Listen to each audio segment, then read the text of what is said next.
Hello दोस्तों, स्वागत है आपका हमारे नए वीडियो में। हम लेके आए हैं आपके लिए सहकारिता से संबंधित प्रश्न जो है आपके छत्तीसगढ़ राज्य जिला सहकारी बैंक से। देखिए यहाँ पर पहला प्रश्न है, सहकारिता शब्द का क्या अर्थ है। तो यहाँ पर राइट आंसर क्या होगा इसका। सहकारिता शब्द का अर्थ होता है एक साथ काम करना। एक साथ काम करना सहकारिता शब्द का अर्थ है दोस्तों।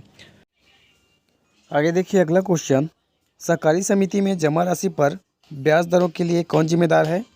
तो सहकारी समिति में जो है जमा राशि पर ब्याज दरों के लिए जिम्मेदार होता है रजिस्ट्रार। यहाँ पर बी ऑप्शन सही होगा दोस्तों। रजिस्ट्रार जो है सहकारी समिति में जमा राशि पर ब्याज दरों के लिए जिम्मेदार होता है रजिस्ट्रार।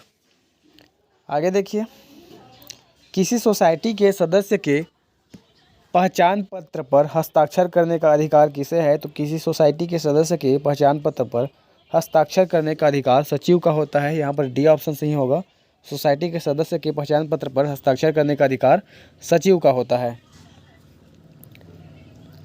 अपेक्स सोसाइटी का अर्थ है खालिस्तान स्तर का समाज। तो अपेक्स सोसाइटी का अर्थ क्या है। तो राइट आंसर क्या होगा इसका। राइट आंसर होगा अपेक्स सोसाइटी का अर्थ है, ऑप्शन दिया है राज्य, गांव, जिला, राष्ट्रीय। तो गांव, अपेक्स सोसाइटी का अर्थ है गांव स्तर का समाज। यहाँ पर बी ऑप्शन सही होगा।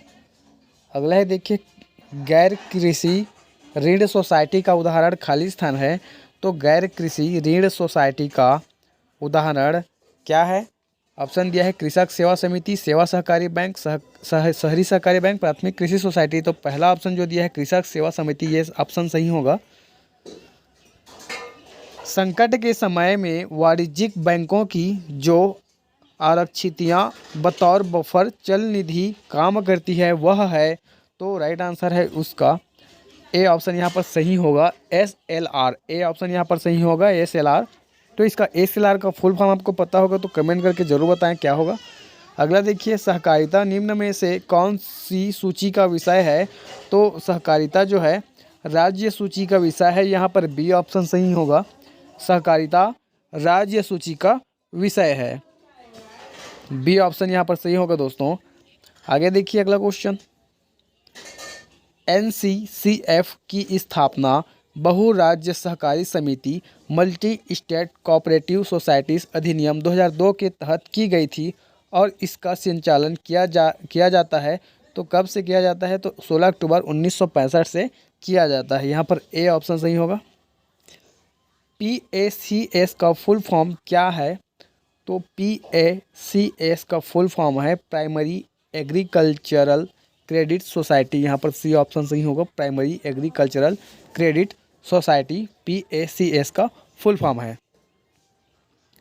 अगला क्वेश्चन देखिए, निम्नलिखित कथनों पर विचार कर सही कथन की पहचान कीजिए। तो सही कथन क्या है इसका।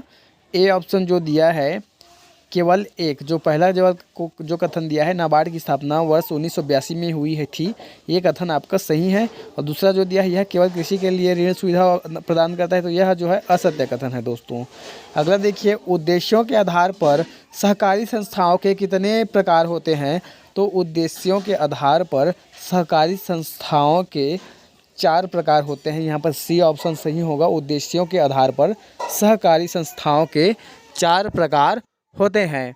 अगला देखिए, बैंकिंग अधिनियम 1949 की धारा 6 क्या कहती है। तो बैंकिंग अधिनियम 1949 की धारा 6 जो है कहती है कि साख पत्रों का निर्गमन करना, चेकों ड्राफ्टों पत्रों का निर्गमन, जमाएं स्वीकार करना, उपरोक्त सभी धारा 6 जो है कहती है दोस्तों।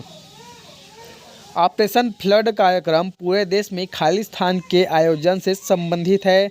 तो ऑपरेशन फ्लड जो है, ऑपरेशन फ्लड कार्यक्रम पूरे देश में डेयरी सहकारी समितियां के आयोजन से संबंधित है। Operation flood. अगला देखिए, NCHF है। तो NCHF का फुल फॉर्म क्या है। NCHF, तो राइट आंसर होगा इसका option B, national cooperative housing federation of India. National cooperative housing federation of India NCHF का फुल फॉर्म है, पूरा नाम है।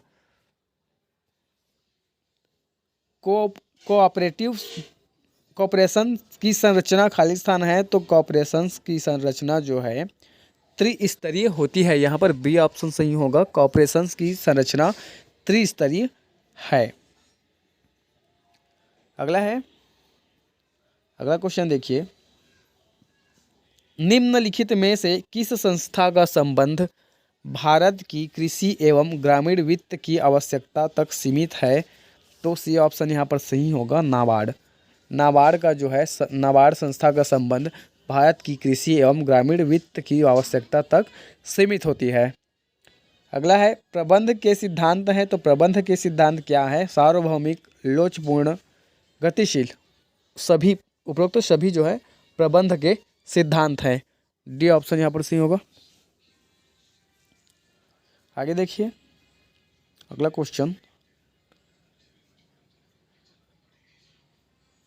हेनरी फेयोल एक खाली स्थान थे, तो हेनरी फेयोल कौन थे? तो हेनरी फेयोल जो है, सी ऑप्शन यहाँ पर सही होगा। हेनरी फेयोल खनन इंजीनियर थे। कौन थे? हेनरी फेयोल खनन इंजीनियर थे। आगे देखिए अगला क्वेश्चन,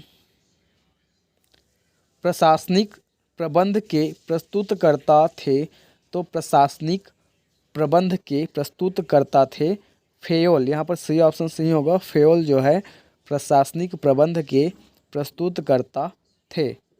सी ऑप्शन सही होगा, फेयोल। अगला क्वेश्चन है, बैंकिंग क्षेत्र में केवाईसी का फुल फॉर्म क्या होता है? तो बैंकिंग क्षेत्र में केवाईसी का फुल फॉर्म होता है नो योर कस्टमर। यहाँ पर डी ऑप्शन सही होगा, नो योर कस्टमर केवाईसी का फुल फॉर्म होता है बैंकिंग क्षेत्र में। अगला क्वेश्चन है, जिन बैंकों को रिजर्व बैंक ने अपनी दूसरी सारणी में सम्मिलित किया है कहलाते हैं? तो जिन बैंकों को रिजर्व बैंक ने अपनी दूसरी सारणी में सम्मिलित किया है वह अनुसूचित बैंक कहलाते हैं। यहाँ पर सी ऑप्शन सही होगा, अनुसूचित बैंक कहलाते हैं। अगला क्वेश्चन देखिए, बैंक द्वारा कौन सी सुविधा प्रदान नहीं की जाती? तो ऑप्शन क्या क्या दिया है? लॉकर की सुविधा, परिवहन की सुविधा, यात्री चेक एवं ड्राफ्ट की सुविधा, व्यापारिक सूचना एवं आंकड़े की इसको एकत्रित करना। तो यहाँ पर बी ऑप्शन जो दिया है वो सही होगा। बैंक द्वारा परिवहन की सुविधा जो है प्रदान नहीं की जाती है। अगला देखिए, देश में बैंकिंग सेवा का संरक्षक है तो कौन है? ऑप्शन है केंद्रीय बैंक, व्यापारिक बैंक, भारतीय स्टेट बैंक, इनमें से कोई नहीं। तो राइट आंसर होगा, देश में बैंकिंग सेवा का संरक्षक है केंद्रीय बैंक। यहाँ पर ए ऑप्शन सही होगा, देश में बैंकिंग सेवा का संरक्षक है केंद्रीय बैंक। अगला क्वेश्चन है, अपेक्स सोसाइटी का अर्थ है खालिस्तान स्तरीय सोसाइटी। तो अपेक्स सोसाइटी का अर्थ क्या है? अपेक्स सोसाइटी का अर्थ है राज्य स्तरीय सोसाइटी। यहाँ पर बी ऑप्शन सही होगा, अपेक्स सोसाइटी का अर्थ है राज्य स्तरीय सोसाइटी। राज्य स्तरीय सोसाइटी है अपेक्स सोसाइटी का अर्थ। अगला क्वेश्चन देखिए, बैंकिंग कंपनी के संचालक को किस विषय का ज्ञान होना चाहिए? तो बैंकिंग कंपनी के संचालक को सहकारिता, बैंकिंग, लेखाशास्त्र, उपरोक्त सभी, यहाँ पर डी ऑप्शन सही होगा, उपरोक्त सभी विषय का ज्ञान होना चाहिए बैंकिंग कंपनी के संचालक को। अगला क्वेश्चन है, किस बैंक की स्थापना बैंकिंग कंपनीज सन 1949 के अंतर्गत हुई? तो बी ऑप्शन यहाँ पर सही होगा, व्यापारिक बैंक। व्यापारिक बैंक की स्थापना बैंकिंग कंपनीज सन 1949 के अंतर्गत जो है हुई। बैंकिंग कंपनी सन 1949 के अंतर्गत हुई। निम्न में से कौन सी मुद्रा सांकेतिक मुद्रा कहलाती है?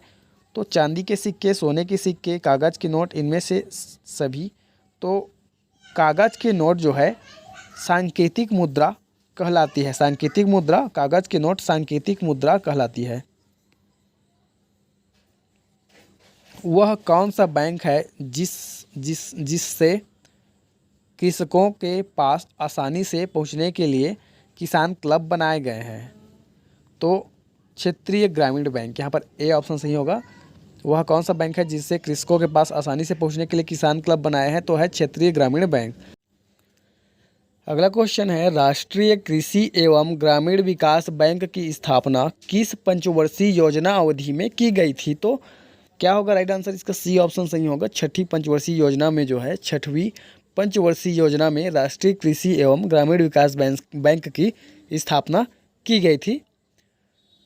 अगला क्वेश्चन है, अगला क्वेश्चन देखिए, क्षेत्रीय ग्रामीण बैंकों को उनके प्रवर्तक बैंकों में विलय करने की संस्तुति किसने की थी?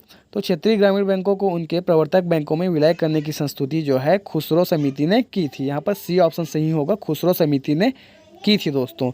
तो आज के लिए इतना ही। चैनल को लाइक करें, सब्सक्राइब करें और बेल आइकन को दबा दें ताकि आपको नए वीडियो का अपडेट जल्द से जल्द मिलता रहे। तब तक के लिए धन्यवाद। जय हिंद, जय भारत।